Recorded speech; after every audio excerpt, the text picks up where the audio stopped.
अंकिता को न्याय दो, न्याय दो, न्याय दो, अंकिता को न्याय दो,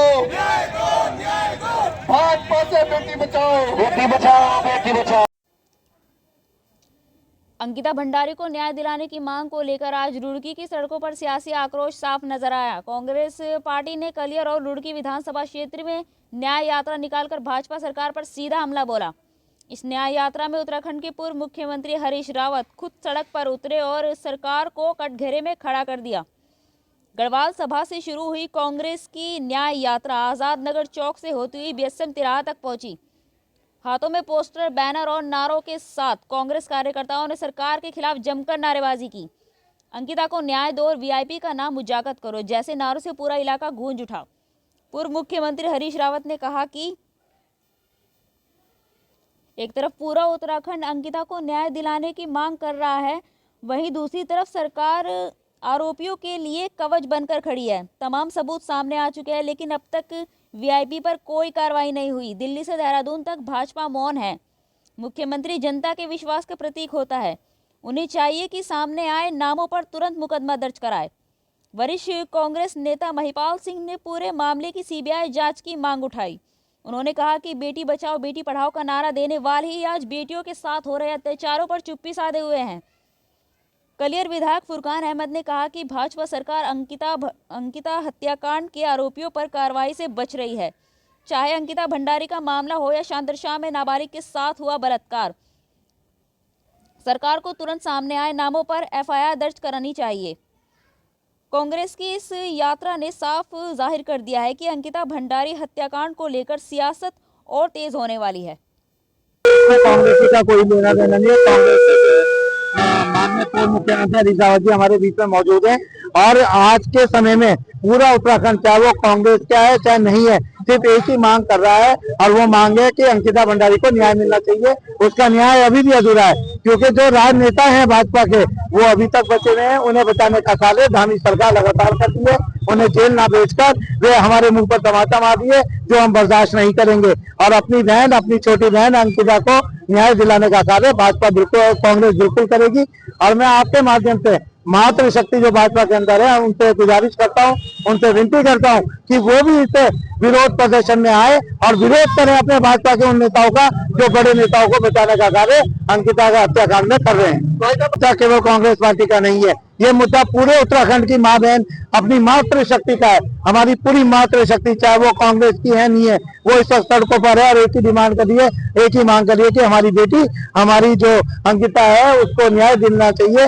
और जिस वीआईपी का नाम पहले दिन से आ रहा है उस वीआईपी का नाम उजागर करके उसे जेल लेने का कार्य करना चाहिए। जब एक वीडियो वायरल हो चुका है उसमें बार बार कहने की उर्मिला की जान को खतरा है। उर्मिला की जान बचाने का कार्य, उसे संरक्षण देने का कार्य भाजपा सरकार और उनके प्रशासन को होना चाहिए, लेकिन उनका प्रशासन उनके ऊपर मुकदमा लिखकर उन्हें ढूंढने का कार्य कर रहा है क्योंकि दुष्यंत गौतम ने उनके खिलाफ मुकदमा लिखा है। जिन्होंने जिस वीआईपी का नाम लिया उस पर आज तक कोई मुकदमा नहीं लिखा गया, उस मुकदमे को लिखने का काम भाजपा सरकार को, धामी सरकार को करना चाहिए। न्याय नहीं मिलेगा अंकिता भंडारी को तब तक कांग्रेस सड़कों पर रहेगी। और हमारे पूर्व मुख्यमंत्री जो है हरीश रावत जी, आप देख सकते हैं वो लगातार सड़कों पर है और एक ही मांग कर रहे हैं कि हमारी बेटी को, अंकिता को पूर्ण न्याय मिलना चाहिए। पूरे उत्तराखंड में जबरदस्त आक्रोश है और रुड़की के लोग भी आज सड़कों पर निकले हैं और उन्होंने अपना गुस्सा व्यक्त किया है और ये जन जन का गुस्सा है। हर वो बाप आज इस आवाज उसके मुंह से निकल रही है कि बेटी असुरक्षित है। हर भाई ये समझ रहा है कि आज बेटी भाजपा के राज में हमारी बहन असुरक्षित है। ये लड़ाई ऐसा नहीं है कि किसी एक पार्टी या एक संगठन की है, ये लड़ाई आज जन जन की लड़ाई। सारा उत्तराखंड इस लड़ाई में, प्रत्येक वो व्यक्ति जो महिला का सम्मान करता है वो इस लड़ाई में सम्मिलित है। अंकिता ने उत्तराखंड के स्वाभिमान के लिए, हमारे मान सम्मान के लिए, हमारी गरिमा के लिए अपने प्राण दिए, कोई समझौता नहीं किया। उसने हत्या से पहले जो बयान दिया उसमें उसने कहा कि यह वीआईपी आ रहे हैं और उनको विशेष सेवा देने के लिए मेरे ऊपर दबाव डाला गया और उसके उस बयान को डाइंग डिक्लेरेशन जैसा महत्व मिलना चाहिए था जो इस सरकार ने नहीं दिया। और साक्ष्यों को नष्ट करने के लिए रिजॉर्ट में बुलडोजर चलाया गया, आग लगाई गई, सीसीटीवी कैमरे तोड़े गए। आज जब भाजपा के घर के अंदर से ये रहस्य नाम सामने आए हैं कि वो कौन है, गट्टू मट्टू जो भी है, जब वो नाम सामने आए हैं वीआईपी के, चाहे ये भाजपा जानती होगी, वो बेहतर जानते हैं, तो वो नाम जो आए हैं उनके ऊपर एफआईआर दर्ज करे राज्य सरकार और मंत्रिमंडल की बैठक बुला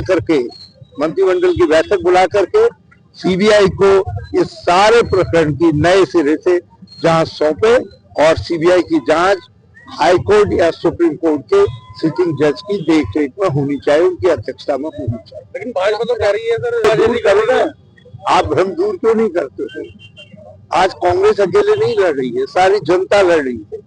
गांव गांव में ये आवाज उठ रही है आज, हर नारसंग से लेकर के गंगोत्री तक और उधर जसपुर रुद्रपुर से लेकर के मुनस्यारी और गुंजी तक ये आवाज गुंजायमान हो रही है कि अंकिता के हत्यारों को, जो वास्तविक हत्यारे हैं, जिनके हवस के लिए उसके ऊपर दबाव डाला जा रहा था और जब वो दबाव में नहीं झुकी, उसकी हत्या की गई है, तो उनको जो है कानून के दायरे में लाया जाए। देखिए, तो वो जाने, हम इतना भर जानते हैं कि किसी ये अब महत्वपूर्ण गवाह हो गए हैं सब, इनकी जिंदगी के ऊपर कोई खतरा नहीं होना चाहिए। हमको डर है, न्याय की निष्पक्षता के हित में है कि जो इनकी सुरक्षा की जाए और इनको स्वतंत्र रूप से बयान इनके दर्ज हों। उल्टा चोर कोतवाल डांटे, उनकी सुरक्षा की व्यवस्था होनी चाहिए। अब वो महत्वपूर्ण साक्षी, वो महत्वपूर्ण व्यक्ति है, उनकी सुरक्षा होनी चाहिए और ये राज्य सरकार का दायित्व है कि उन दोनों की सुरक्षा हो। और जो उनके ऊपर दबाव डाल करके डराने धमकाने का काम किया जा रहा है और मुझे ज्ञात हुआ है तो प्रलोभन आदि देकर के भी मामले को रफा दफा करने की कोशिश हो रही है। ये कोशिशें नाकाम होंगी, इनको हम कामयाब नहीं